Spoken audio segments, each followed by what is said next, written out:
Hi, I'm Ariana Albano, and this is another edition of Westside Legacies, and today we have Walt DeFelippi. So Walt, to begin, I wanted to ask you your birthday and where we are. Well, my birthday, the first one, was October 3rd, 1926. Wow. So just past 90 last year. That's amazing. That's crazy. And can you tell us where we are?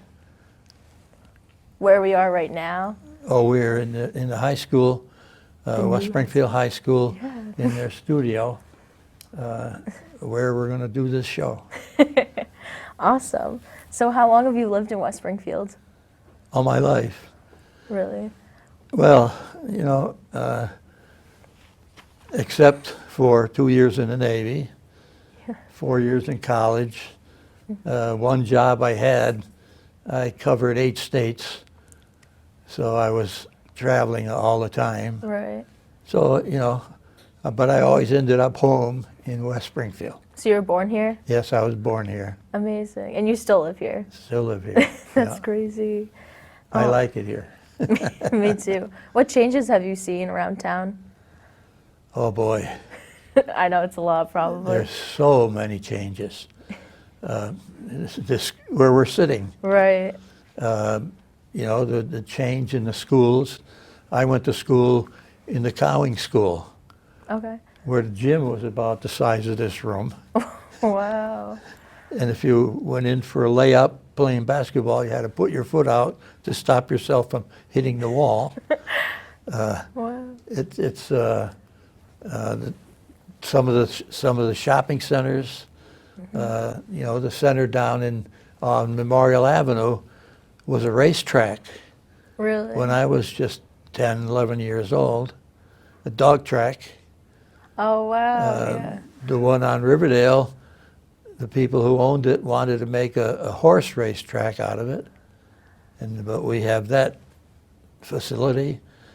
Some of the shopping, not shopping, but the housing that's been built in the town has been first class. Really nice. It has built up the town. Yeah. Very different from what I grew up in, where we had a 50-foot wide lot. Right. I'll get into that during the discussion, but or I can do it right now.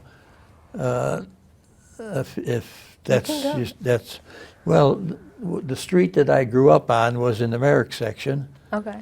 It ended on the river, which was a great playground for us as kids. But there were 23 houses on the street. Wow. And strangely enough, I can see, in my mind, I can see every house on that street and who was living in it. I find it hard to believe. But there were, as I say, 23 houses. One was a 3-decker. 3 of them were singles, and the rest were all 2 families. The street itself was like a League of Nations. We had French families, Italian families, Irish families, Russian families, Polish families.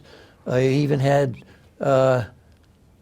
4 families that were from Yugoslavia. Wow. Yeah, so we had a very varied group of kids to play with. Right, you had everyone. Yeah.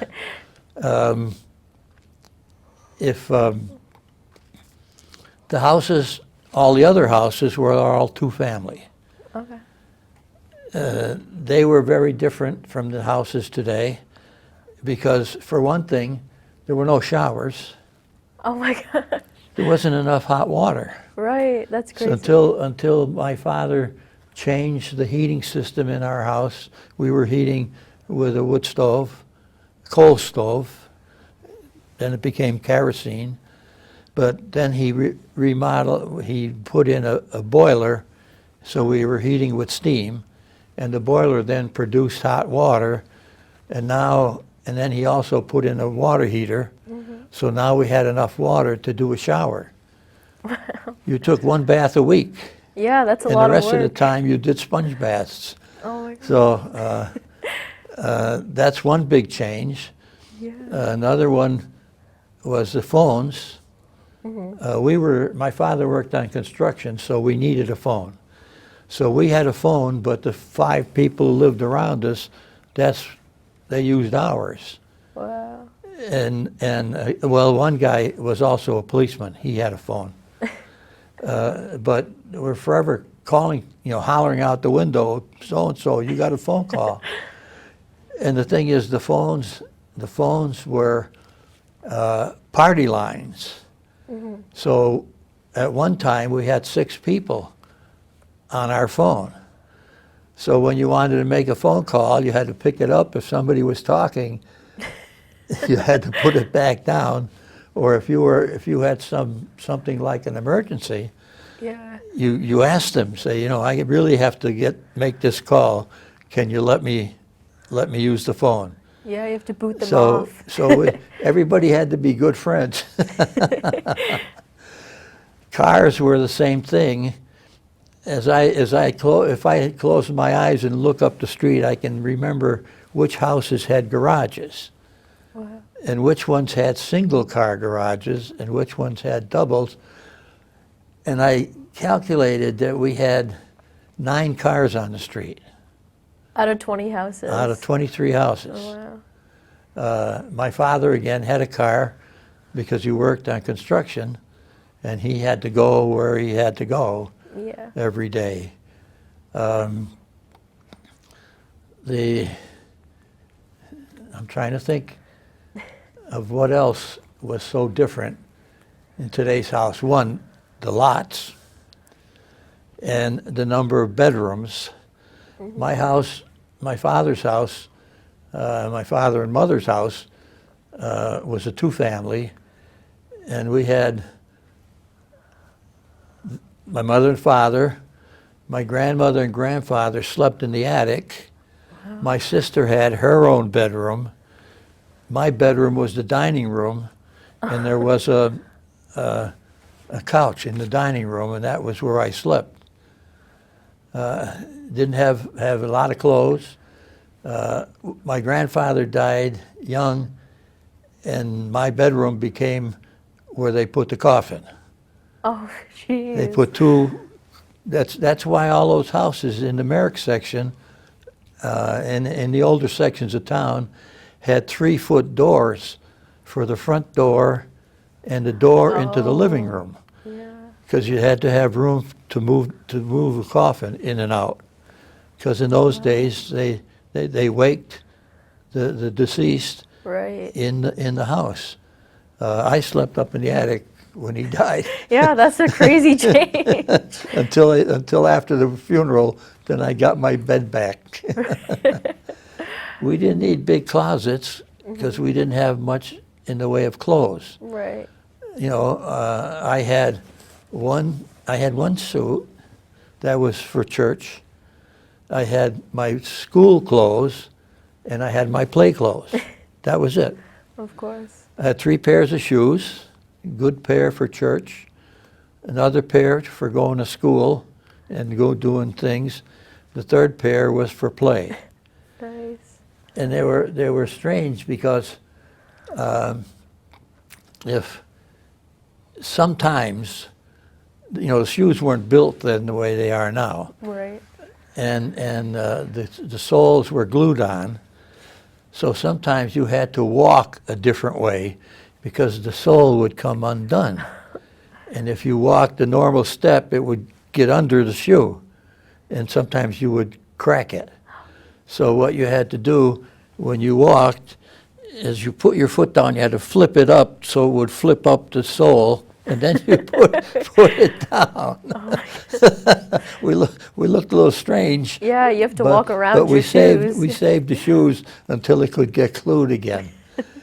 But that was, basically our way of life, Right. and didn't care about it. It was normal for us. I didn't think I wasn't doing as good as everybody else, because I was. Everybody I knew, except the people who lived up on the hill. And I didn't get into that culture until I got into school. and we all had the same thing. We all played together. We all, and then that was our recreation, was playing out in the street. We had the boys and girls, we always played together. We had a million games. That's why we used to save. My mother bought olive oil by the gallon in a can, and we used to use the cans for playing. We had a game that we played with those cans, rolling rocks at the cans. I had a collection of rocks on the porch because they were round. If I saw a nice round rock, I took it home. And we played, as I say, all kinds of games. 5 o'clock we went home because that's when we could turn on the radio and hear Jack Armstrong, the All-American Boy, the Lone Ranger. They had one, the Creaking Door. It was a mystery program. And you know what was really good about those programs? You saw what you wanted. You saw what you saw in your head. Right. And if we were both listening to the same program, you would see one thing, I would see something else. Because the Shadow, and I always had that picture, the Shadow knows, and he had a cape that he threw over his shoulder, you know. And other people had something else. So that was our 5 o'clock until after supper. And when we played outside at night, you came home when the street lights went on. If you were young. After you got to be 14, you could stay a little later. But up to 14, the street light went on and you went home. That's funny. So would you say that the way that kids play now is definitely a lot different than that? Well, I don't think they have that many friends. Right. You know, I had 23 houses full of friends. Yeah. And most of them more than one in the house. You know, the girls and the boys, we played together, you know, as friends. Yeah. And it was a good life. Right. We had that. Our entertainment, of course, was the radio. No, there was no television, of course. Yeah, the iPads. And everything. in the whole country, at that time, when I was young, in the whole country there were 20 radio stations. Wow. Now there's 15,000 in the whole. I'm talking the whole country. Yeah. So that's just one of the big differences. Definitely. See. Wow. So, what brought you to West Springfield? Was there like a reason that your family came here? You know, I know I had an uncle here, and I know they were in Brooklyn for a while. Okay. But my mother and my aunt came in through Canada. Wow. And they lived with their uncle and aunt on Russell Street. Okay. My father came in with his whole family through Ellis Island.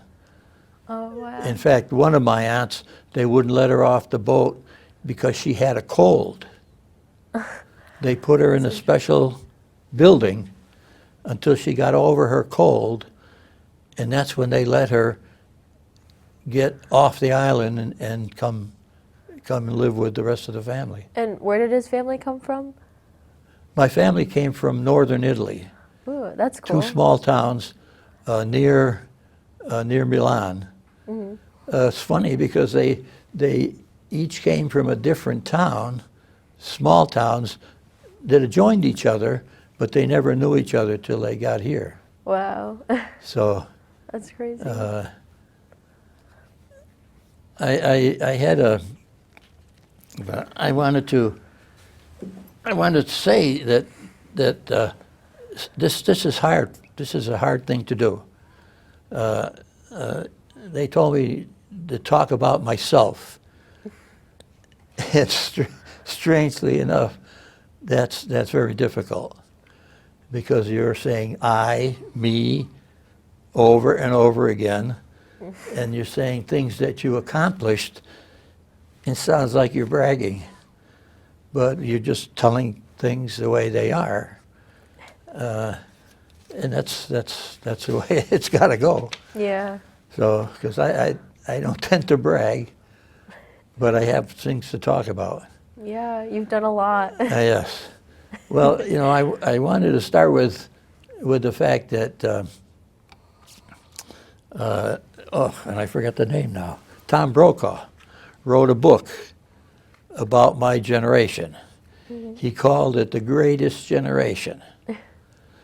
And I think it was really because of the changes that we had in our lives.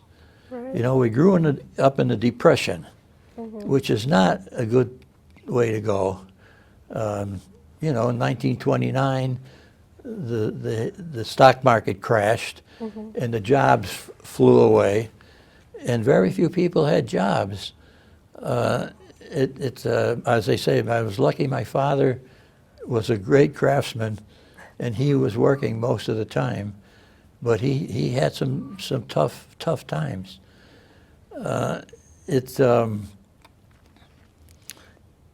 It made our group, kids, a very close knit group, because we really didn't have anything, and yet we had everything because we had so many friends, Yeah. and we had so much fun together. One of our big places was the playground. Mine was on behind the Main Street School. You had swings, you had shooty shoots, you had seesaws, you had the jungle gym, and you would do things like leap off the off the swing, and see if you could go over the fence. Wow. You guys were adventurous. Oh, yeah. Yeah, some of the guys made it. Did you ever make it over? No, I was too small. Playing it safe. I was too light. I couldn't get the swing up that high. Wow.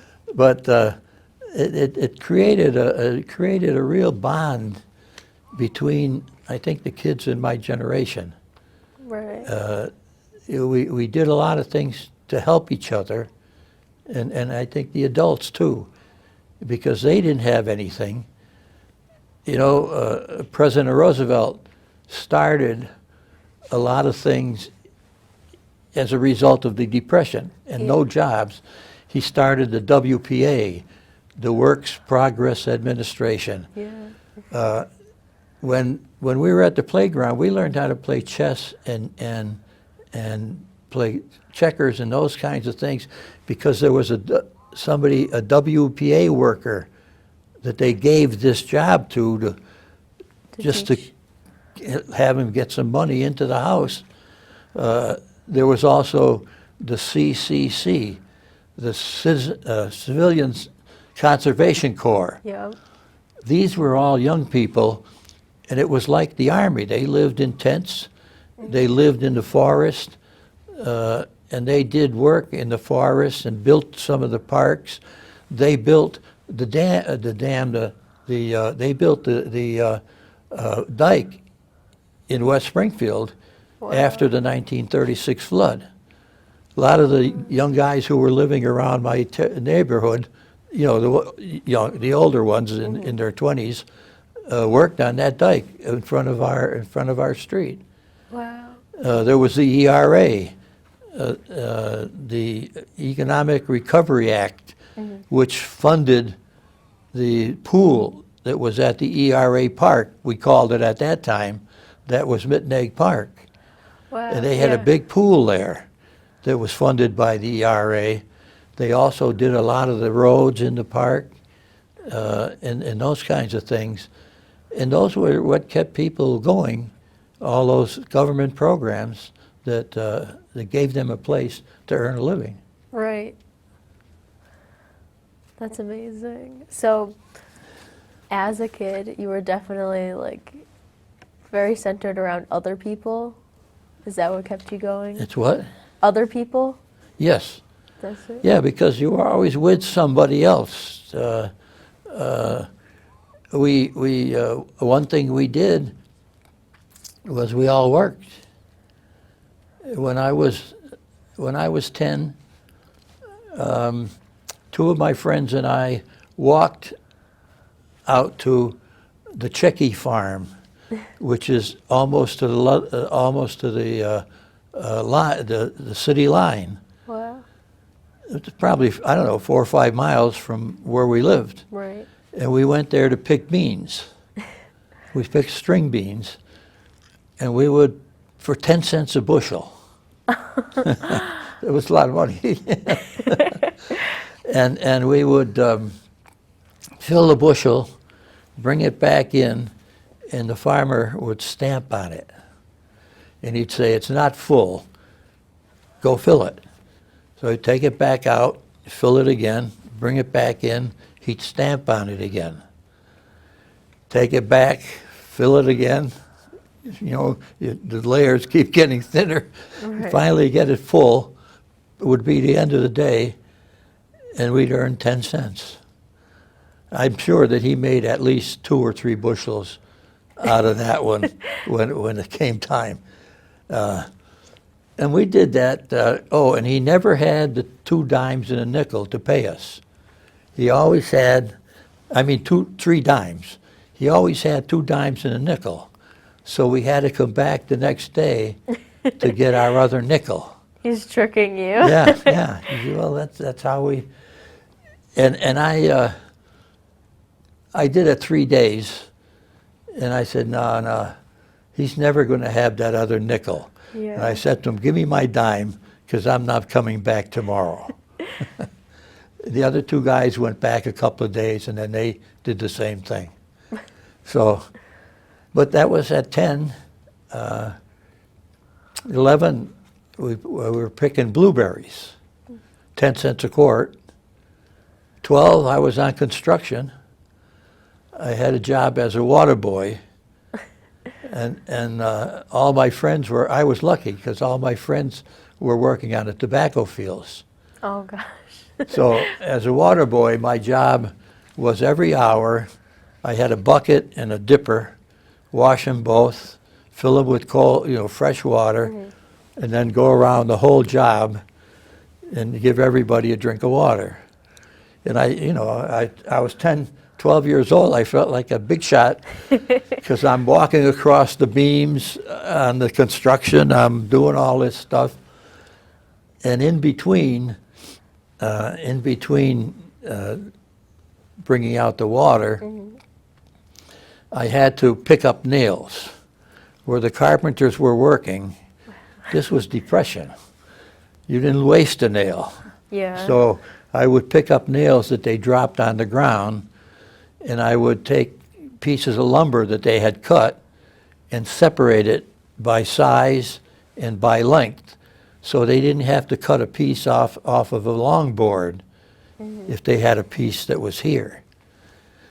And the first payday, the bricklayers gave me a tip, nickel, a dime.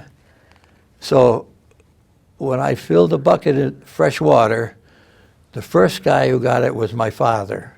No matter where he was on the job, he got the fresh water.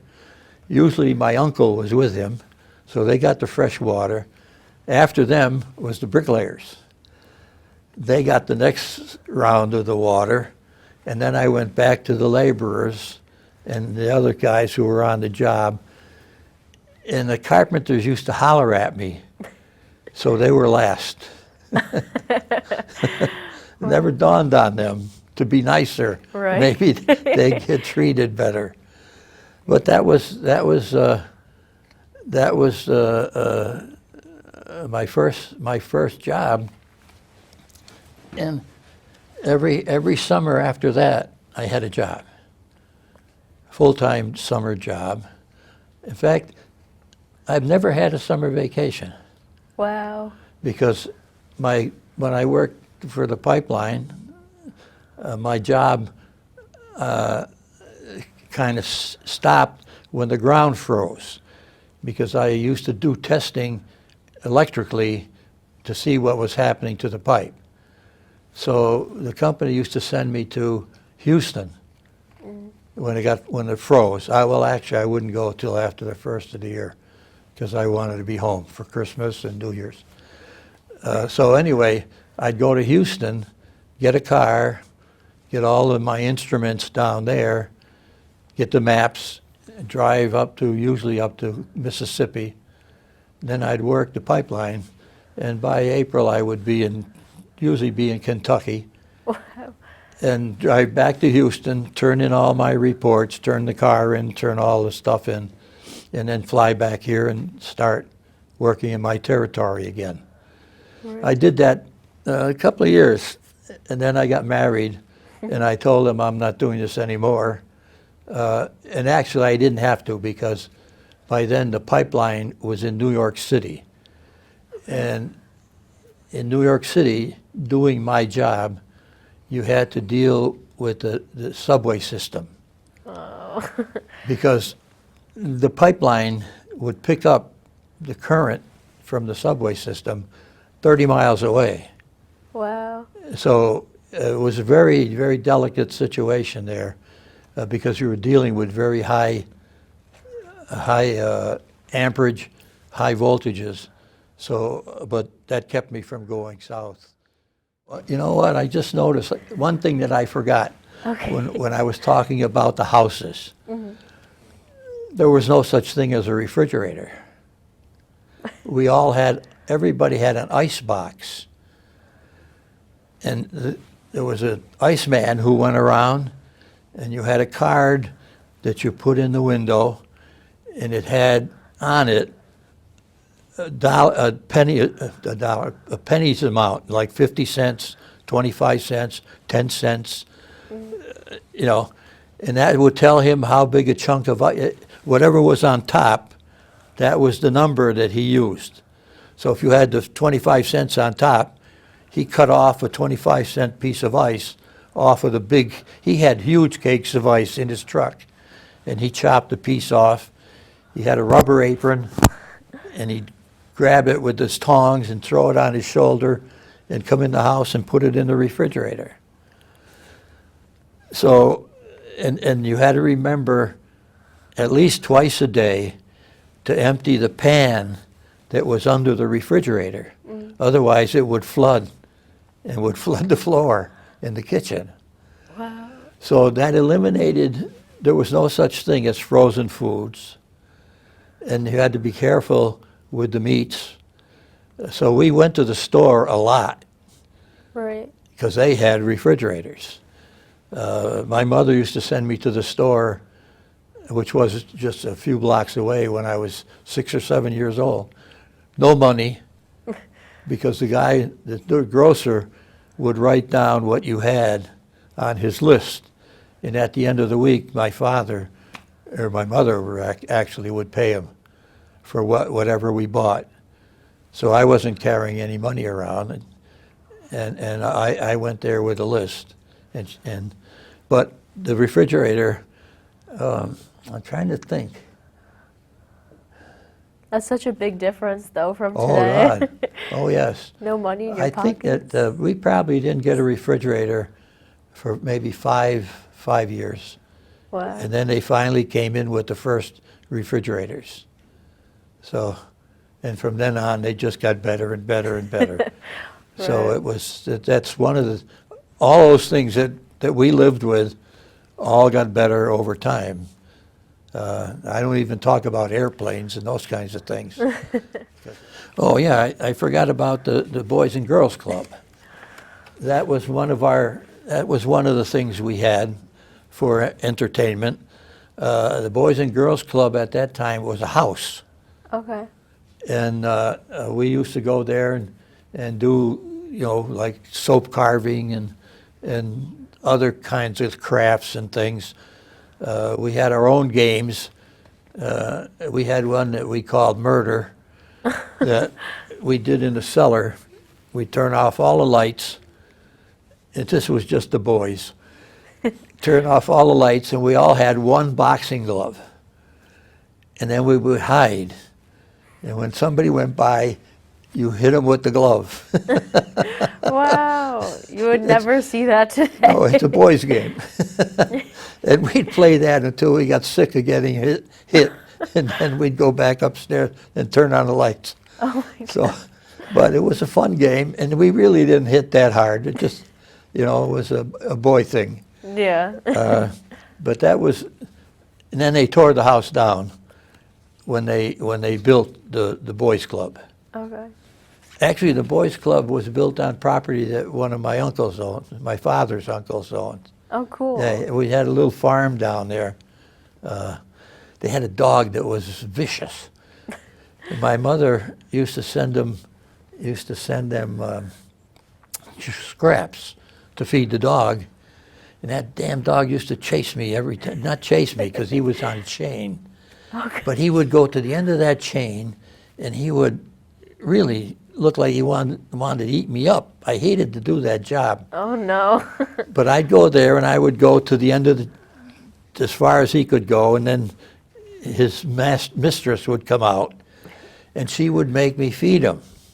And he'd be quiet, and I would feed him. Next day or the day after, same thing. He'd be after me.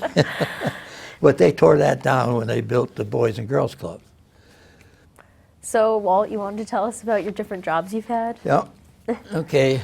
At 13, I was working in an auto body shop. We were scraping the bottom of an oil tank, of the oil tankers, with a 2-inch putty knife, and then we painted it black with a 2-inch brush.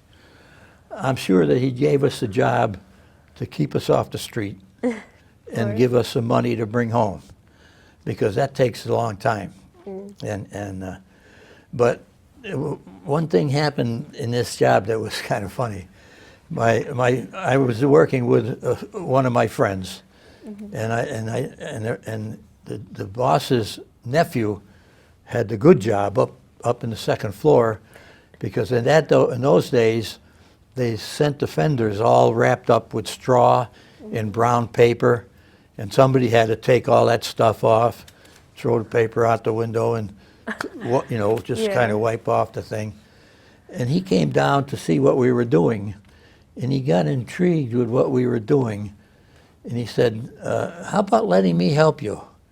No. This is you got to know what you're doing here. This is tough, and if we get caught, we're going to get fired. So we let him come down 2 or 3 times, and finally we said, "Okay."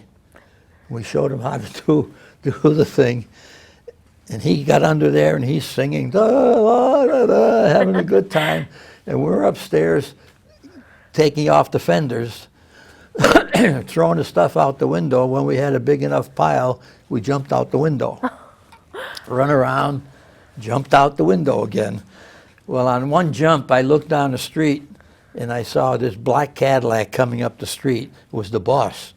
So he jumped out the window, ran under the thing, and said, "Dave, get the heck out of here. Get upstairs. If he catches you here, you're going to get fired, and we're going to get fired." So there we go, under the tanker. That was 13. 14, where was I? Oh, I worked in a place in Springfield that repaired things that are not on cars anymore. The fuel pump is. Well, not really, a different kind. The carburetor was different. Magnetos, those were the things that cars used then. Okay. And I worked around the shop, kept things clean, ran errands. On Saturdays, I used to put the stuff in my basket in my bike and drive over to West Springfield to Atlas Atlas Foundry, down in the big in Deadline. And the guy who owned it taught me how to sandblast stuff. He was really good to me. He was tough on his kids, but he treated me really nice. So I learned how to sandblast, and I would sandblast all the stuff I had and bring it back. So I kept that job a couple of years, because I worked on Saturdays during the school year. and I worked all day on vacation. Wow. So that was at 15, I was still there. At 16, I had gone to trade school by then, so I was working at the armory in the gun shop as an electrician's helper. And then after that, at 17, I was working full time. And at 17, that's the first time I ever kept a paycheck. And I wasn't alone. All my friends were the same. We made 10 cents, we gave it to our mother. She would give us some back if we wanted to go to a movie or something like that. Although a lot of the times when we wanted to go to the movies, they were 10 cents. We'd go out and find five Coke bottles, turn them in, get the dime, and go to the movies. So, but that was part of our growing up in the Depression. It made you feel really a part of the family because you were bringing home money. Yeah, you're contributing. Yeah. Nice. At 14, I had one thing that happened. My father got hurt. A wall in the building caved in and broke his back and his foot. So I told my mother, I'm going to quit school and go to trade school. Because I also had a job with an electrician that lived on my street. He took me with him when he was moonlighting, at night or if I wasn't working on a Saturday, and he was teaching me a lot. So I went to the trade school and actually had a good time there because my shop teacher could see that I knew how to wire a switch. He could see that I knew how to make a splice and how to make the electrician's splice when you were rewiring a lamp. So the school was brand new. We were the first class in there. Right. So there were a lot of things that had never been done. They'd never been wired. So he would give me a couple of kids and he'd send me up, go up to the bakery, wire up the oven, go up to the welding shop and wire up the machine. And I was in the machine shop one day. He sent me down to the machine shop. I'm wiring up the machine, and on the next machine is my father. He was learning to run a machine because he wanted to get back to work. Okay. But he was learning that machine, and he had a steel brace from his shoulder to his rear. Oh. And he got out of there. He went to work for Gilbert Barker, which was the big employer in West Springfield at that time. Yeah. They made pumps, gas pumps, and he lasted about 8 months, and he quit. Could not stand being inside and going to the same place every day. Yeah, he wanted He change. quit, went back to his job, which was finishing cement on his hands and knees with that steel brace. When he first got hurt, I used to go visit him in the hospital every day, not every day, but every time I went, he had them put a trapeze over his bed. In a full body cast, he was chinning himself all day long. Gave me a good example. Yeah, definitely. He really was a good example for me. A hard worker. Hard worker. Everybody liked him, and including me. But that's what put me in trade school. I got out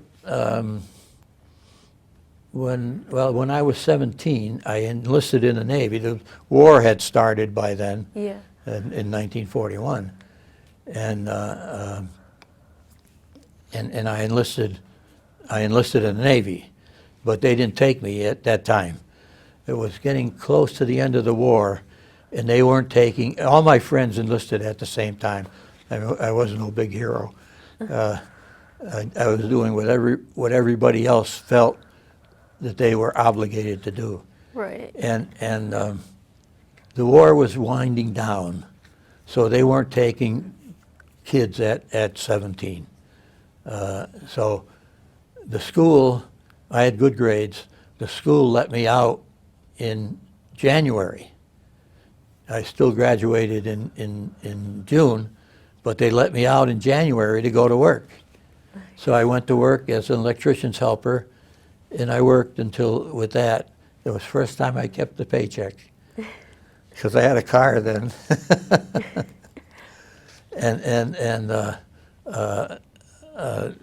In October, on my birthday, I got the notice, and then I went to the Navy. Wow. There was something that I forgot. I'll find it if we have another break. So I was in the Navy. I went to I did my boot camp at Sampson Naval. It was out near Buffalo, New York. And then when I came back, I thought the Navy would make me an electrician on a ship. But I guess I had some good marks on the tests, so they sent me to Seattle, Washington, Wow. to become a fire controlman. That meant gunfire control.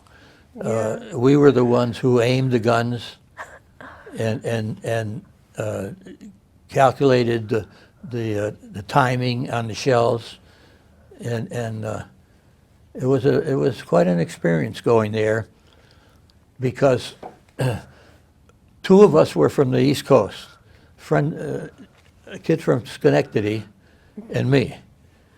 We were in this class with a whole bunch of people from older guys. Most of them were married, and they were all from Illinois, Wisconsin, Michigan, and they were all Germans and Swedes, pretty much.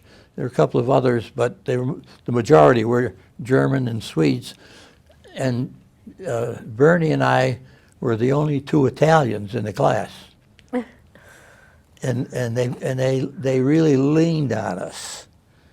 You know, WAP, Guinea. Well, they did it to me twice. And I said to the guy who was bugging me, I said, you know, at one time, you got to remember that at one time, the Romans owned the whole world. Yeah. They were in Sweden. They were in Germany. You might be my cousin.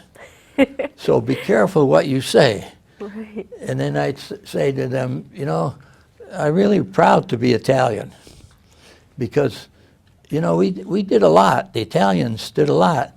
We have a ton of scientists like Marconi and Fermi, and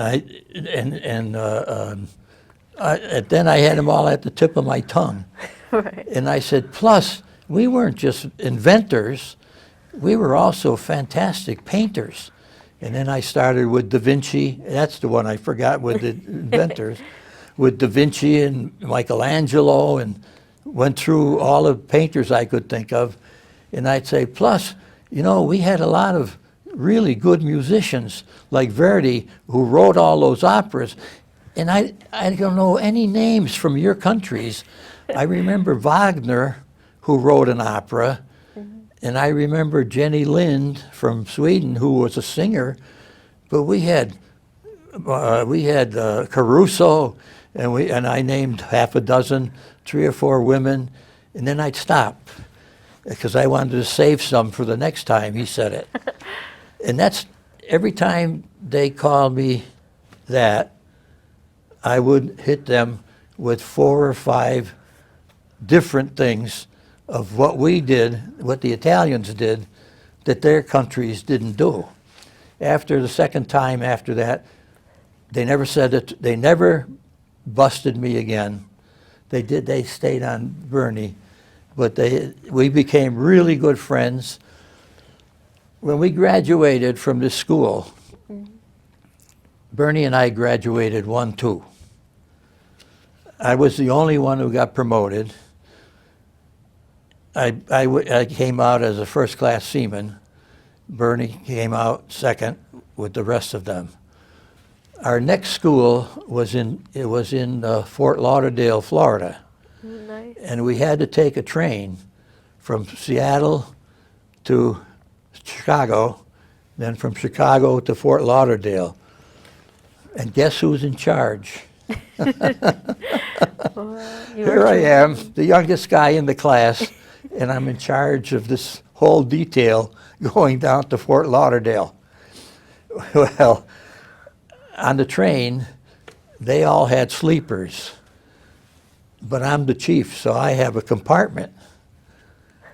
But as I said, a lot of them were married, so every night I would give one of the married guys the compartment, and I would take their berth. So it worked out fine. They were very happy, and we stayed good friends. You have to keep them happy to keep them going. Well, it was. I thought it was a good thing to do because the wives were in a different car, Right. and this way they got at least to see each other one night. Yeah. But then in Fort Lauderdale, we had another school. This one was radar. The school in Seattle taught us the mechanics of,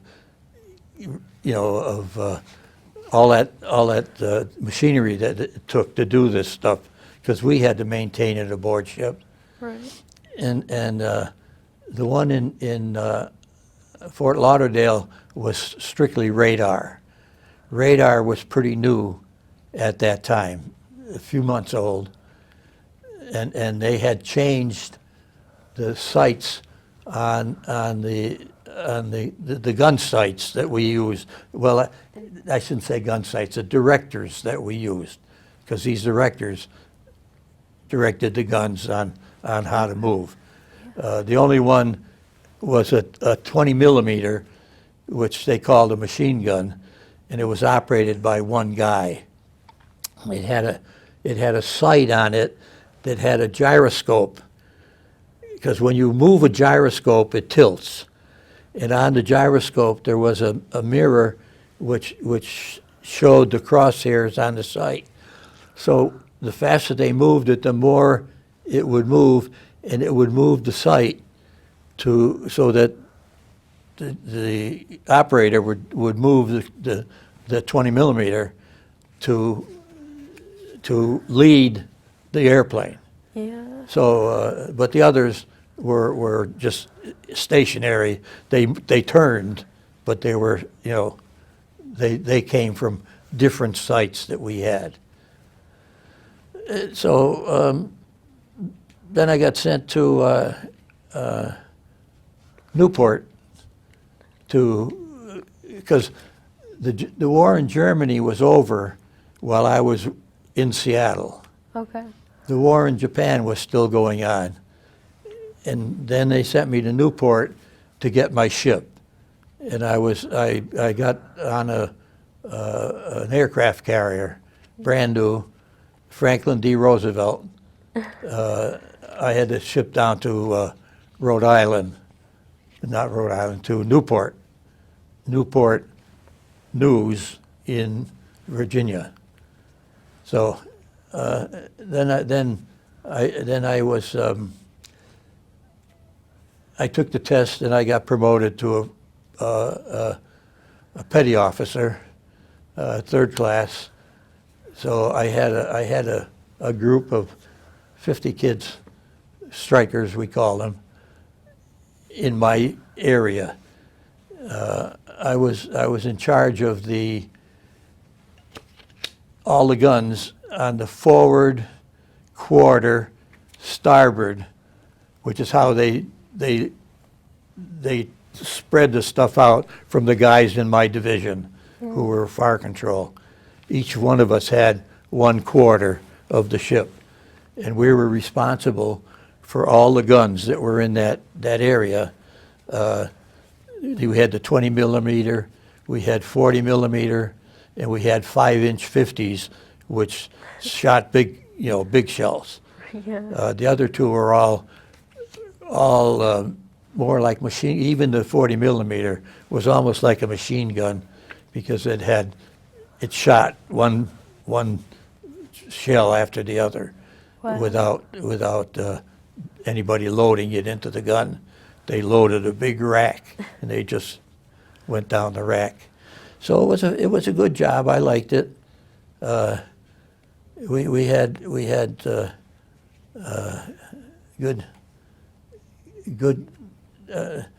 good duty. I liked the Navy. Yeah. If I had the credits, high school credits, I think I would have tried to get into Annapolis, because getting into Annapolis from a ship was easier. It didn't have to be. You didn't have to be nominated by a legislator. Right. But I didn't have the credits. Anyway, the war got over, and the Congress passed the GI Bill, which meant that, because when my father got hurt, I said goodbye college, because that was my goal, was to go to college. Yeah. It was his goal for me, and it was my goal for myself. I really wanted to go. It's why I did, it's why I did straight A's in school. I was little. When I was in 3rd grade, I got a double promotion. I skipped 4th grade. Wow. My sister taught me how to read. She taught me how to do math and stuff. I was her toy. She was 10 years older, and that was not a good thing. To be a year younger and smaller than everybody in your grade, especially, I was in the college class, and these were all kids from the other part of town. None of the kids. I was the only one from my end of town who was in that class. Wow. And they were good to me. I mean, that's not like I ever got browbeaten or anything. But they're talking about parties, and they're talking about things that I'm not going to go to, and it left a really strong impression. Yeah. They finally stopped doing that a few years after I did, which was a good thing too. Okay, well, do you mind telling me a little bit more about the jobs you've had? Well, after I got out of college, I went to NYU, and I got out with some honors. My 1 year, I was named to the 2 engineering honor societies, Tau Beta Pi and Eta Kappa Nu. One is electrical engineers, and the other one is all engineers. Wow. So 1951 was a good year to be getting out of school as an engineer. There was still not a flood of engineers, and everybody was looking for them. We were taking interviews just for the trips. It really, and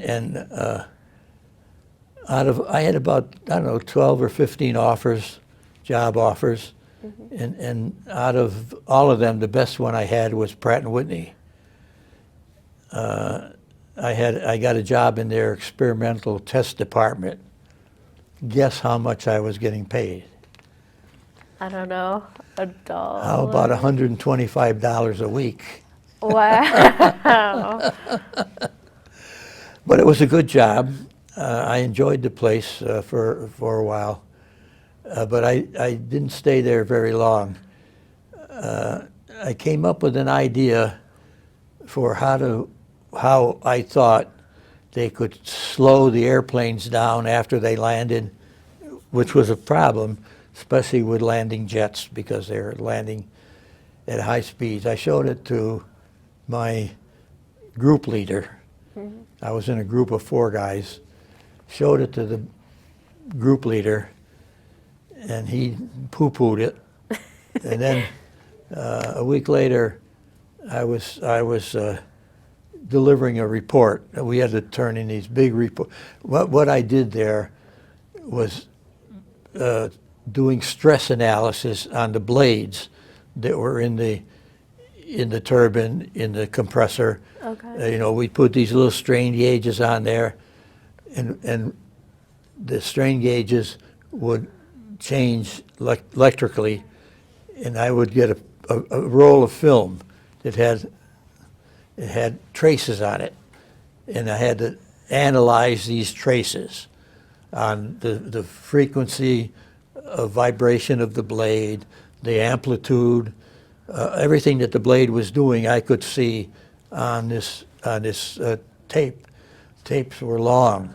I hated it, but they were good because we had to do long reports, probably 20 pages. I was giving a report to the chief of the section, and I saw my drawing on his desk, and it wasn't my name on it. Oh. So I started looking for another job the next day. I got a job with the pipeline company, and I quit Hamilton. I mean, I quit Pratt & Whitney. Right. But the job with the pipeline company I had really liked. I was a department head. I had 8 states to cover. They were just putting the gas pipeline, into New England. Wow. So that's the company I went to work for. I had half of New York, half of Pennsylvania, and half of New Jersey and New England as my territory.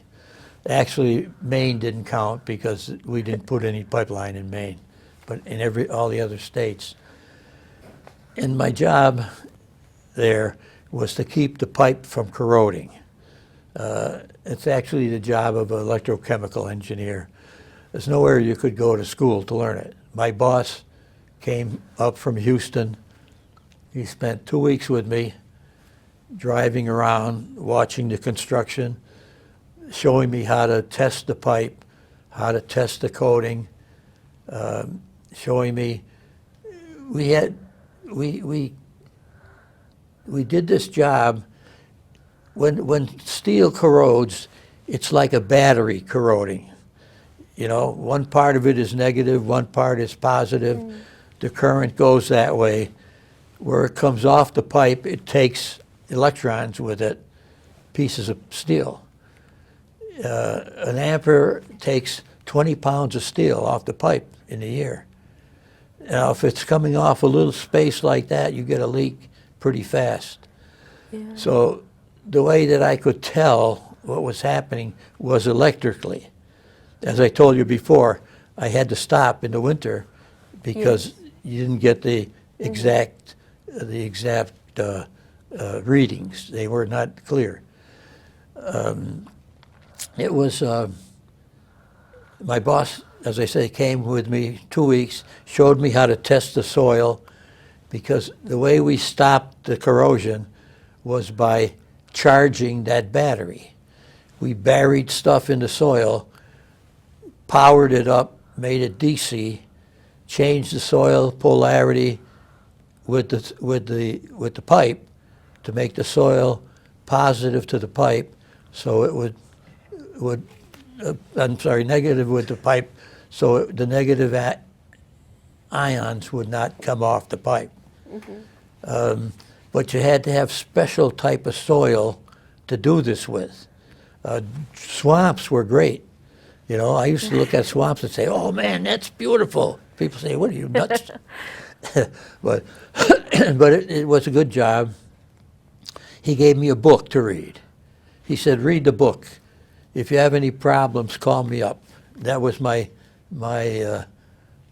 indoctrination to being a corrosion engineer with the company. I started all by myself. By the time the pipeline kept growing, so I kept hiring engineers. And when we were fully staffed, I had 6 engineers working for me in each division. And we had 6 divisions. Each division had a different guy. And it was fun because each division was different. The problems were different. So you're always really working. It was a good way to go. And Tennessee Gas was a great company to work for. I worked for them for 15 years. Wow. But in the meantime, I was going to Western New England to get a master's degree in business administration. Mm-hmm. You know, engineers are very technically smart, Yeah. but they're not smart in business. And they really need, I got that tip from a guy who was ahead of me in college, because that's what he did, except he did it right out of college. He went to school to get a master's degree in business administration. And that's what I did. I said, this will help me. Yeah.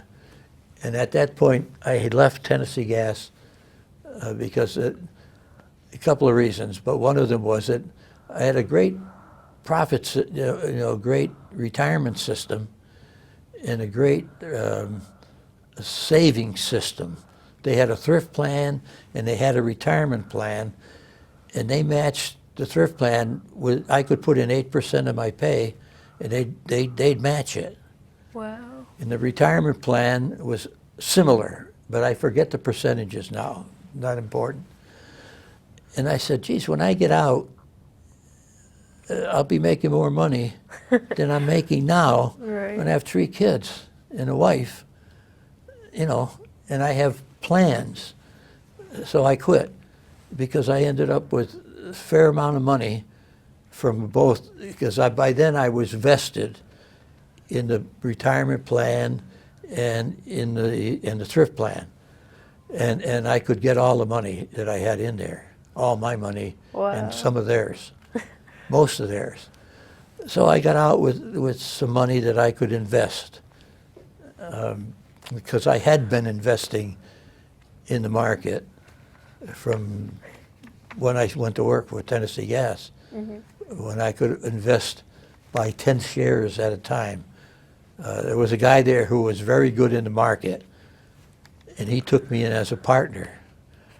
And I would give him my share, and he would buy and sell. And I did it with him for a couple of years until I learned how. He was a little more cautious than me, so we Yeah. split then. And at that time, I was able to buy 100 shares of a stock for the Wow. first time. What a celebration that was. So, through your work life, what do you think one of the most important lessons you've learned was? What? Through your work life, what do you think one of the most important lessons you've learned was? Well, for me, it was take care of your help. Be honest with the guys working for you. I had a crew. We had to string wires. Well, none of the people in the crew were climbers, so I bought the stuff, and I went to see a friend of mine who did the climbing for the telephone company, and I became the climber. So those guys didn't have to do it. I climbed the poles. Oh, nice. But I did everything I could to make the job more efficient and easier to do.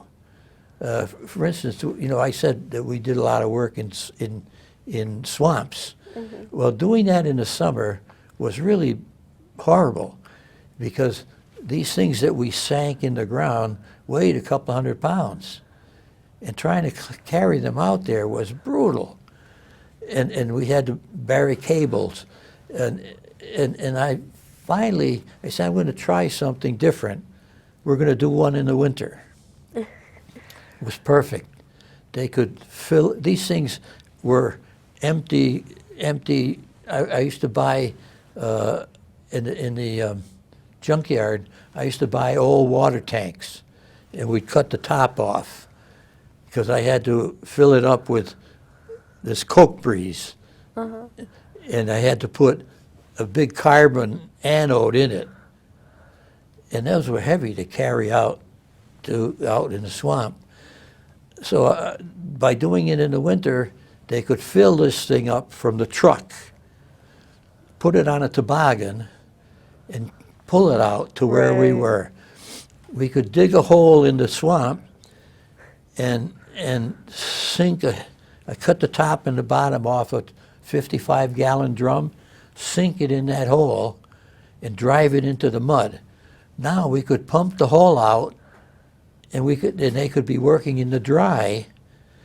And when they dug the hole, it didn't cave in.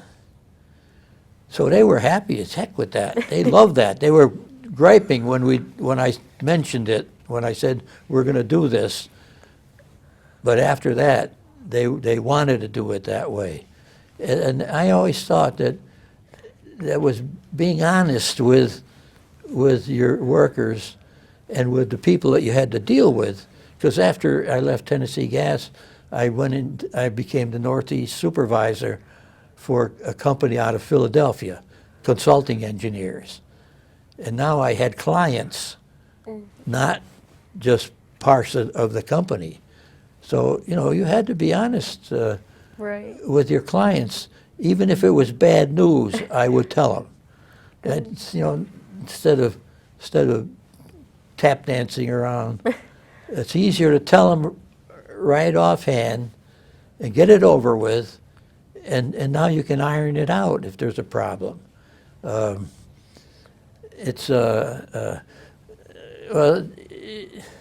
You work with a lot of different people. I'll tell you a funny story.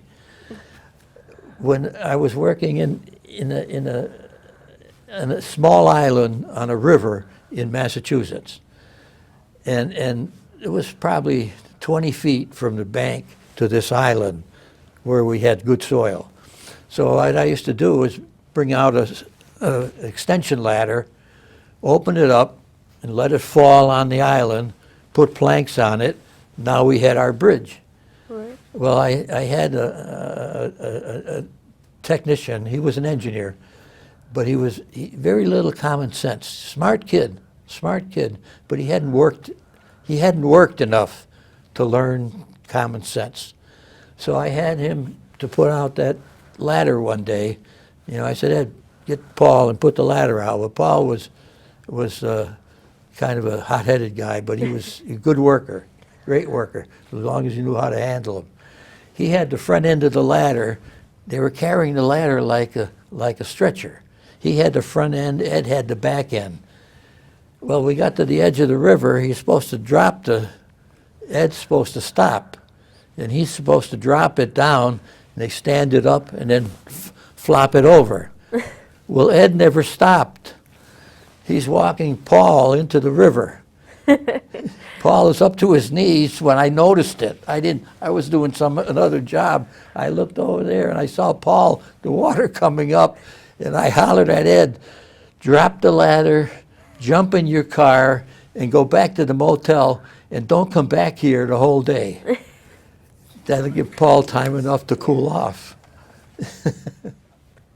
So you mentioned before that you were saving up with the pipeline and how you ended early so you could support your family. Yeah. Can you talk to me about your wife and kids? Okay. I got married in 1954. 9/11. Bad date. A few years later, but we started off the same way. The day I got married was Hurricane Edna. Wow. And my wife called me up and she said, "Do you think we should go ahead with this? Nobody will come."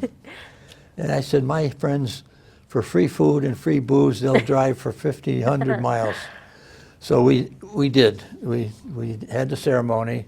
Fortunately, the wind stopped about 11 o'clock. So except our reception was a little bit delayed. But it worked out fine. My best man and one of my ushers, the food was very long delayed. And they went around and made everybody do something at the tables. Tell a poem, sing a song, do something, kept everything going. But my wife and I, we had a nice band there. We left about 6:30. We got to Enfield on 91, and I said to her, you know, I was having a good time. She said, me too. She said, you want to go back? I said, sure. So we turned around and we went back for another 2 hours of dancing and singing. Wow. And then we left again for New York. So, but our life was like that. Did things on the spur of the moment that we both wanted to do. She was a really nice lady. When I built the motels, she ran them. Everything I did. You know, we had, I didn't even mention my house. We bought a house. Well, about a year later, she got pregnant, and we bought a house. And the house we bought was in West Springfield. I bought it because I could see Wilbraham from the front porch. Wow. Tiny house, needed a lot of work. That's what she said. I said, yeah, but look at the view. She said, okay, that's a good idea. So we bought the house, and I started tearing it apart because when she had the baby, we lived with our friends. We had friends who lived downstairs from us in the apartment that we were living in. She was pregnant at the same time. Wow. Both of them got pregnant at the same time. And they had bought a house, and it was a big house, so we moved in with them while I was tearing my own house apart. And she had the baby, in fact, while we were at their house. I woke up in the morning, and I had to go to work in Boston. She said she didn't feel good. And I said, oh, okay, I'll stay home. I can postpone the job. She said, no, she said, you go ahead. I'll be okay. Well, when I came home, I got home about supper, and I walked in and I said, they're going to play a game on me now. They're going to claim that she went to the hospital, and she's going to be hiding, and she's going to jump out. So I said to my friend's wife, how's Dusha? She's fine, but she's gone. And I said, oh, okay. She okay? Yeah, she's fine. What's for supper? So I sat down to have supper, still thinking she's going to jump out. Telephone rang. It was behind me on the wall. I picked it up, and the lady on the phone said, oh, Walter, you're home. She said, what did Tusha have? That was my wife's nickname. And I said, oh, I'm in trouble. Yeah. I said, what did she have to my friend? She said she had a girl, and they're both fine. And I said, she had a girl, and they're both fine. And I hung up and said, okay, we'll go from here. Wow. How many kids do you end up having? I had three daughters. Funny, 3 daughters, 3 granddaughters, Wow. 2 great-granddaughters, and 1 grandson. Wow, of all your girls. Yeah. Nice. So people ask me if I know anything about women. I say, well, a little bit. And how has being a parent changed you? Not much. Not much. I always, again, growing up as a depression baby, we had a sense of responsibility as kids. And you never lose it. Once you gain that sense of responsibility and feeling for other people, it stays with you forever. Yeah. And my father and mother were like that, you know, which made it easy for me for that to assimilate into my character. And my wife was like that. She had a million friends. Unfortunately, she died fairly young. But my three girls and my sister, we were able to keep her. She had brain tumors. Wow. And we were able to keep her at home with all the four of us, five of us.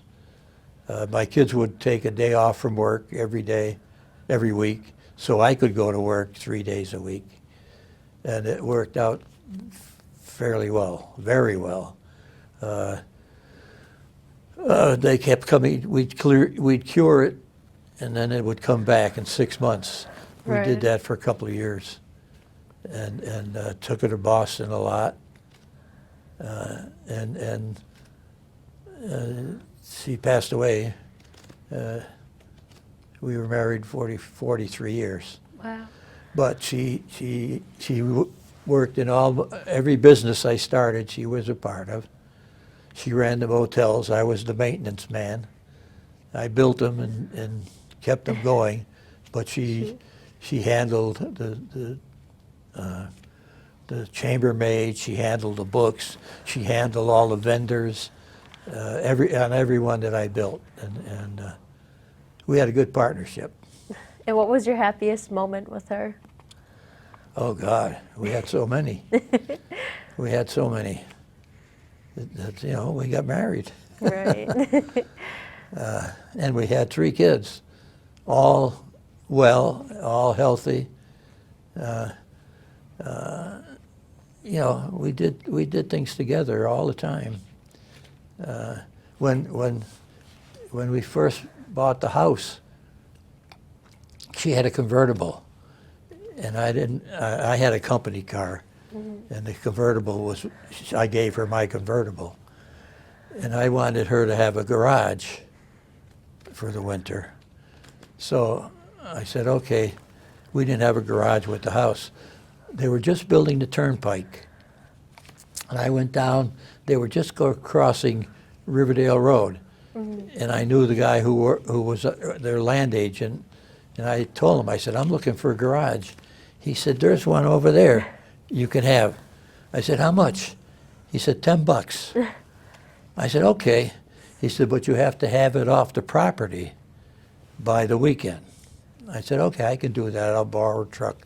I borrowed a truck from my company, went up there, and I took the shingles off the ridge, yanked one side, and it just folded down, loaded it on a truck, took it up to my house, backed it, stood one side up and nailed it to a tree. And then I spiked it to the tree, then put the other side up, put all the 2x4s and put a canvas roof on it, nailed the doors on the back.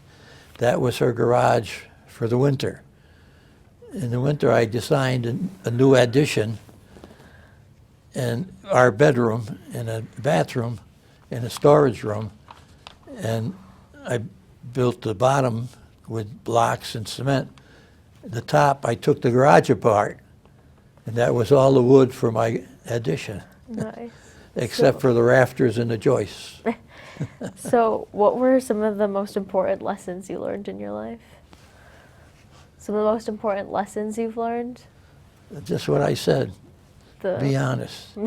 Tell the truth, whether it's good or bad.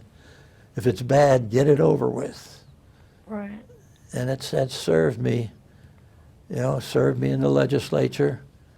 I made a lot of votes because I honestly felt that was the way to go, even though I knew I was going to get a lot of heat for it.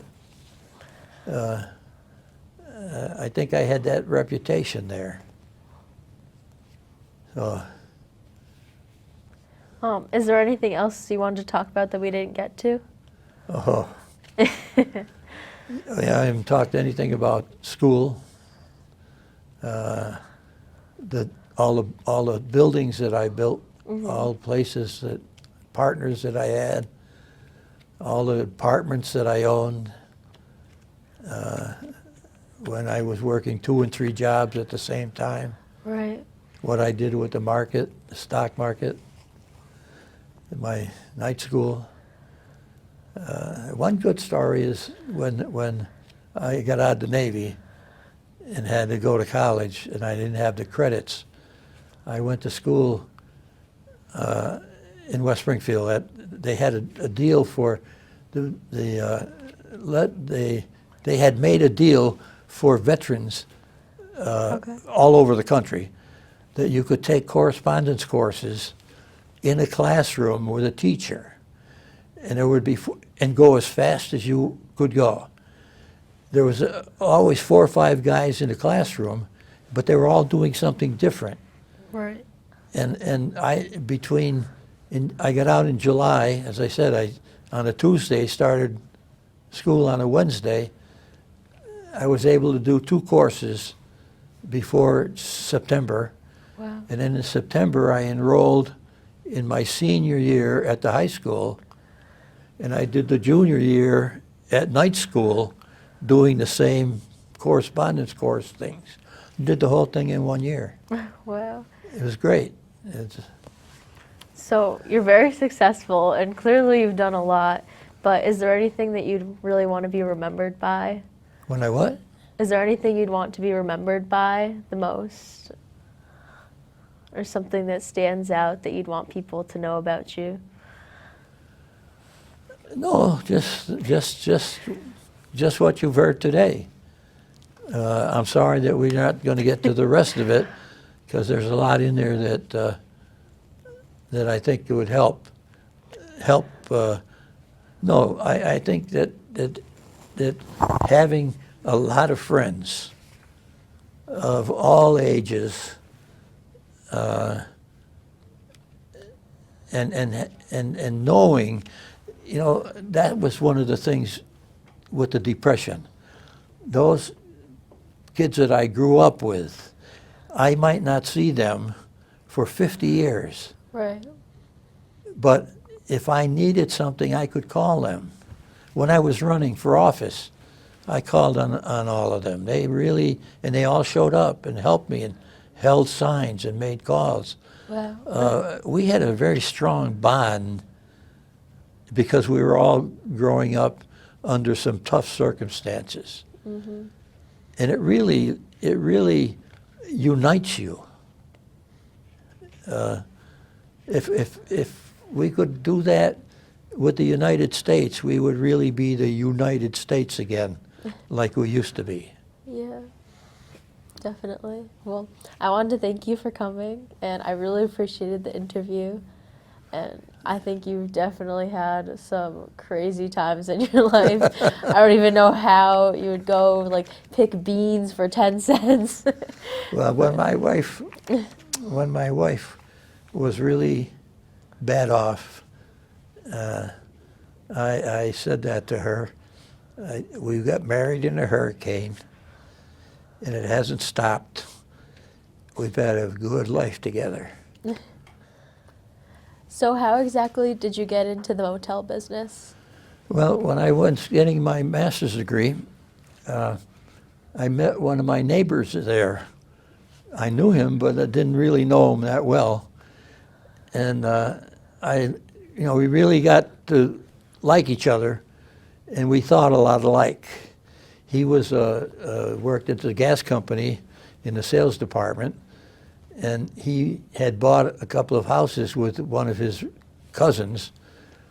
But that's why I wanted to buy some houses or apartments, and I think he liked working with me. So we bought a 3-decker to start with in Springfield. And a couple of weeks later, he called me up and he said his brother-in-law was a real estate agent. And he said, Barney told me about this place we should look at. He said, it's 26 duplexes. And I said, how much? He said, $250,000. Now, we had paid $9,500 for that triplex. Mm-hmm. He was making 10,000, had 4 kids. I was making 10,000, had 3 kids. And I said, well, let me think about it overnight, and we'll look at the figures. So I thought about it overnight. We looked at the figures, and we bought them. We couldn't afford the agent's commission, so we took him on as a partner until we had enough money to pay him off. We did that 3 times. So we figured that if we did all the work, we could handle it.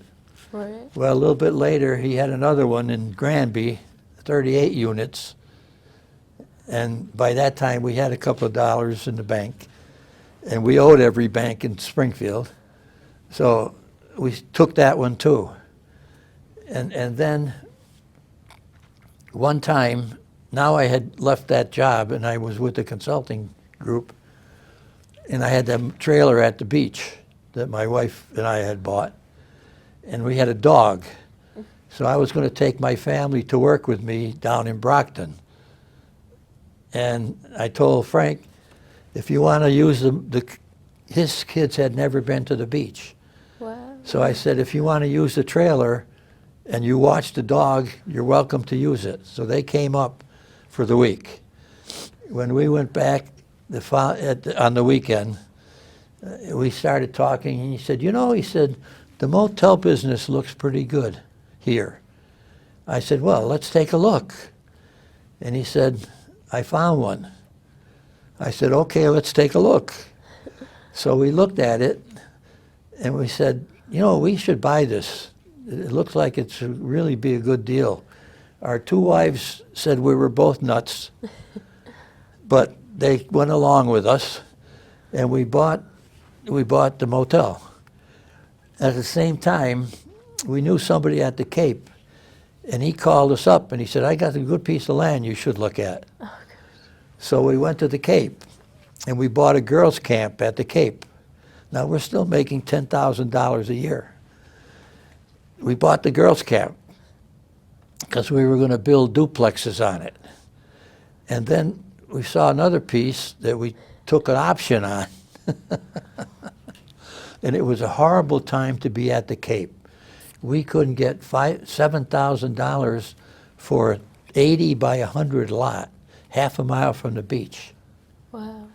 The other one had 10 acres, had 1,800 feet of beachfront, and we couldn't get $25,000 for a beachfront lot. So we walked away.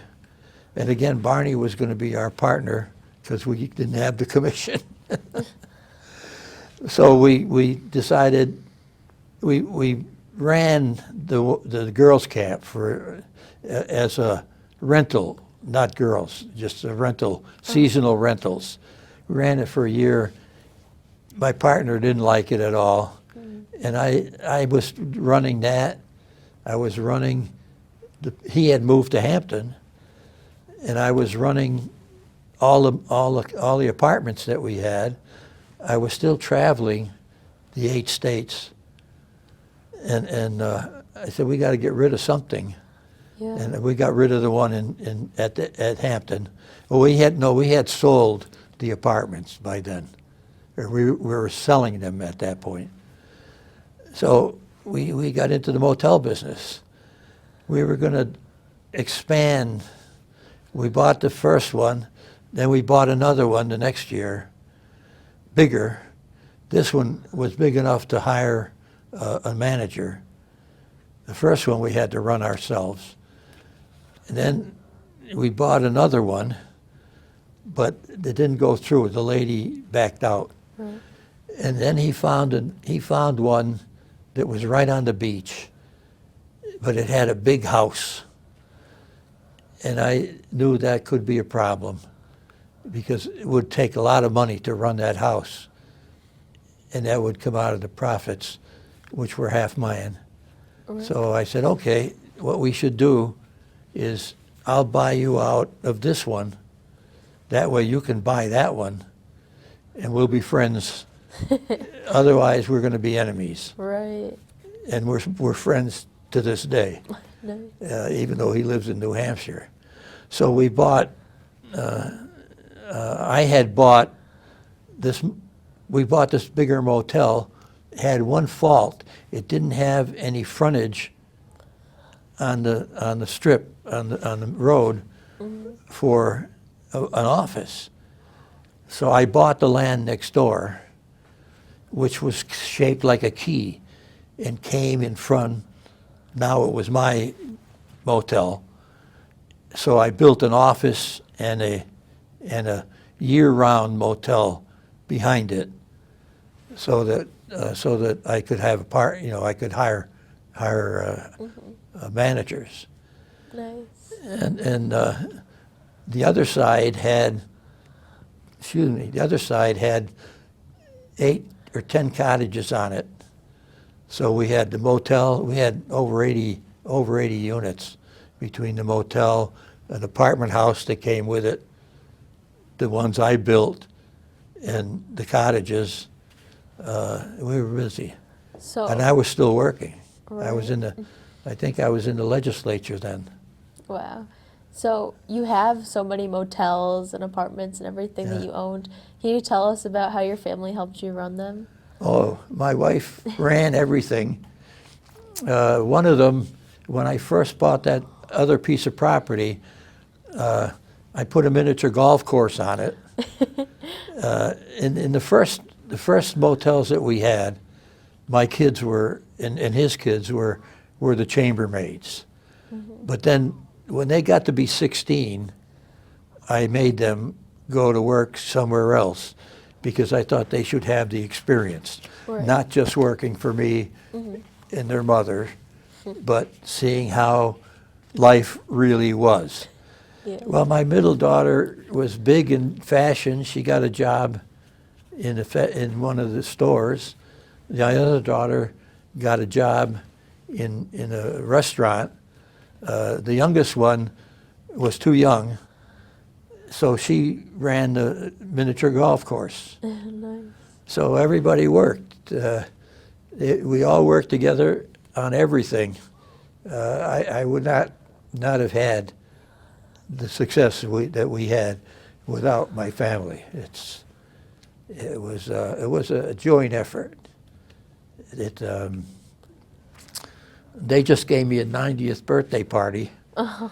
What was really a blast. They worked so hard on it. Had a lot of people, 125 people. Wow. It was a really good party. We're very close. My oldest daughter just built a house in Southwick and sold her house in West Springfield. My youngest daughter is in real estate, but she just got promoted to a manager, not manager, vice president of the company she's with, which is a big company. The oldest one has Marina, that has 3 or 4 businesses. She and her husband have 3 or 4 businesses. The youngest one works with her. So it's been a real partnership, and I think that's the way families should be. Right. Do you think their success kind of stemmed from the examples you and your wife showed for them? Well, they saw how hard their mother worked and how hard I worked, and I think it rubbed off because they saw that it worked. Right. If you work, it works. Plain and simple. Oh, Definitely. Well, is there anything else that you wanted to talk about? I know with jobs, there was like certain government positions you've held. well, I was lucky. I forgot to mention that when I was young, part of our fun was in the Boy Scouts. Oh, wow. We had a Boy Scout troop. We had a cabin that the fathers built in Westfield. There was a Boy Scout reservation there, and you had to build your own cabin. No, no electricity, no running water. There was a pump for water, hand pump. No running water, no gas. We cooked with a wood stove and heated with a wood stove, but it was just a great experience for young kids on their own in that. I enjoyed the Boy Scouts. I got to be the assistant scoutmaster, Wow. but then I left because the war started, and I joined the Civil Air Patrol. And we learned how to drill and how to march. And at that time, and if I'm not mistaken, we had blackouts here, that you had to pull all your shades down at night because they were always afraid of air raids. And we had to learn plane identification.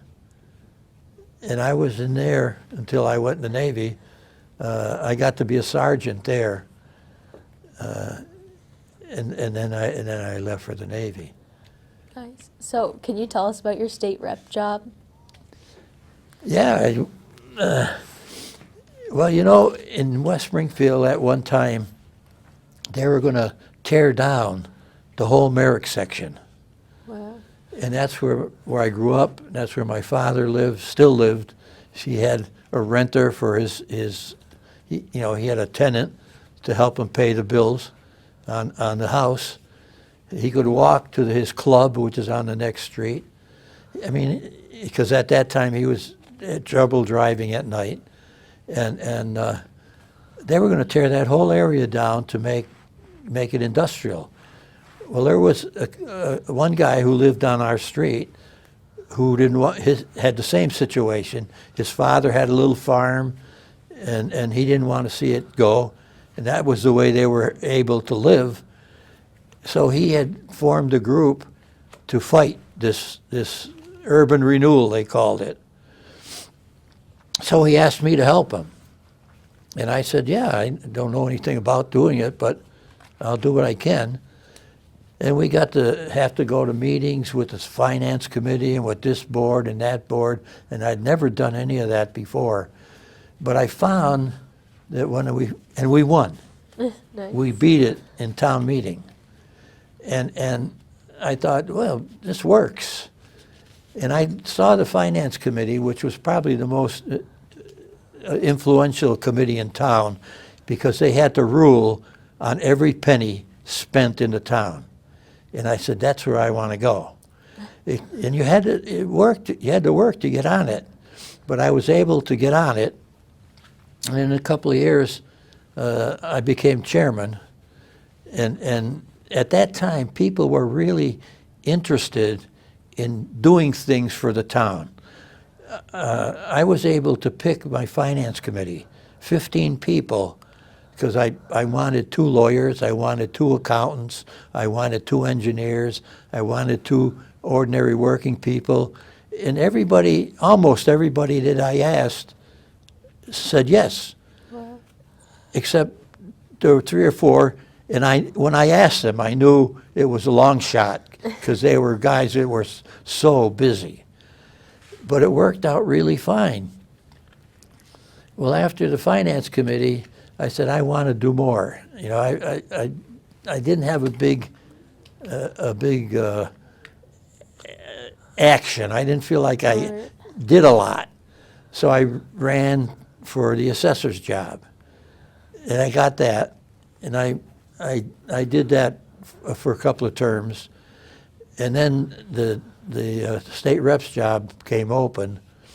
And I said, I think I'm going to try that.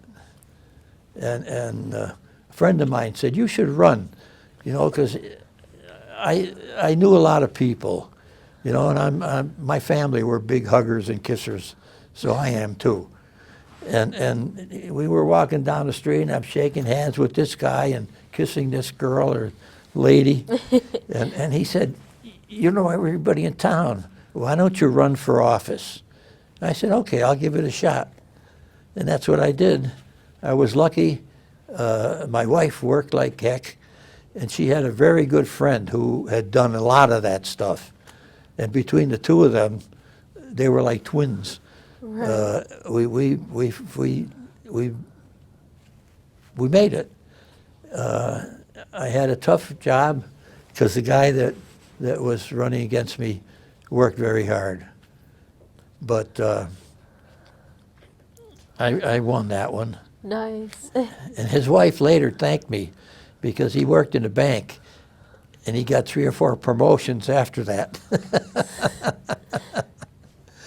So I was able to do stuff there, you know, even though we were very small, we were very, again, 80% of us when I went in were veterans. So they all had families, they all had businesses and jobs, and this includes the women. They were veterans too. Almost all of the women that were there at that time were veterans. So we had a different attitude.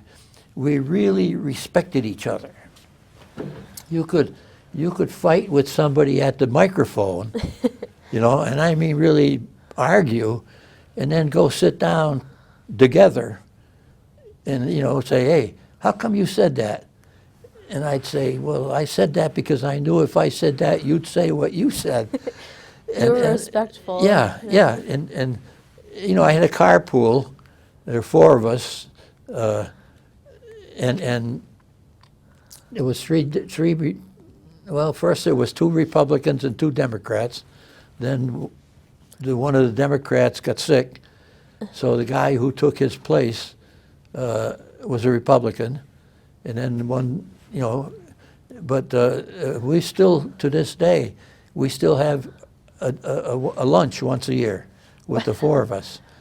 But the Democrat was very liberal, great guy. He was teacher and had a little more liberal coach. Well, it was Billy Mullins that they named him Mullins Arena after. Yeah. That's how strong he was in the legislature. And between him and the other guys, they taught me a lot. I was lucky because I had 3 smart guys and me. So we worked together. We really worked together a lot. But we started gaining a few Republicans. We got up to 35 at one point. But the speakers were, at that time, the Republican leadership was on the podium with the speaker. One of us was on the podium. I was in part of the leadership after a couple of years. Mm-hmm. And one of us was on the podium with the speaker for the whole session. It was, and we could work together, you know, we could talk to each other and work together. You know, I would kill a bill if I knew the speaker wanted it killed and it was a Republican's bill. Mm-hmm. I would do it for him. Right. And he knew I did it. All I can say is we respected each other. Right, and that's good. You know, the fact that you thought differently from me didn't mean anything. That's your right. If you were honest about it, then that was the big thing. It's a different world now. Yeah, it is. I just wanted to thank you for coming, and I really appreciate this talk.